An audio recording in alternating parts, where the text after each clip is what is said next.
नमस्कार दोस्तों, आप सभी का स्वागत है। अगर आप नए हैं तो वीडियो को लाइक और शेयर जरूर करें। दोस्तों, इन दिनों घर घर BLO आना शुरू हो गया है, तो इसीलिए आप लोग भूलकर भी कोई गलती ना करें। नियमों को लेकर एक बहुत बड़ी अपडेट सामने आई है।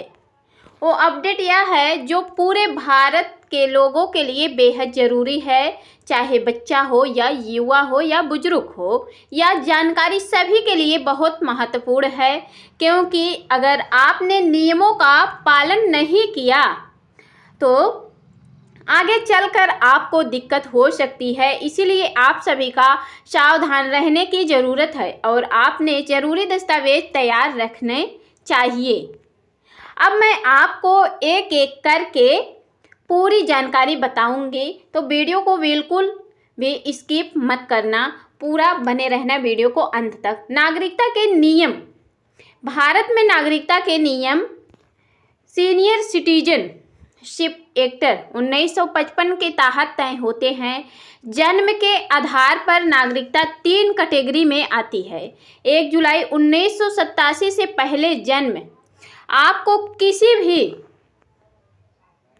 पेरेंट का पूरा प्रूफ देने की ज़रूरत नहीं होती है। 1987 से 2004 के बीच जन्म माता या पिता में से किसी एक का दस्तावेज जरूरी होता है। 2004 के बाद जन्म हुआ है तो दोनों माता पिता के दस्तावेज देना जरूरी होता है।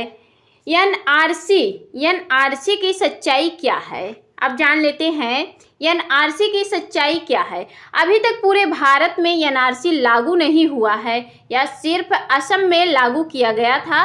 बाकी राज्यों में एनआरसी लागू करने को लेकर कोई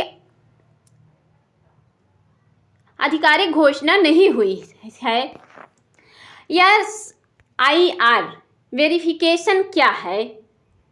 SIR का मतलब है कि वोटर लिस्ट को अपडेट करना। इसका मकसद है फर्जी वोटर हटाना और नए वोटर जोड़ना। यानी कि ध्यान रखें, SIR का नागरिकता से कोई सीधा संबंध नहीं है। जरूरी डॉक्यूमेंट आपके पास ये दस्तावेज जरूर होना चाहिए। जन्म प्रमाण पत्र, स्कूल सर्टिफिकेट या marksheet, voter ID, password, ration card.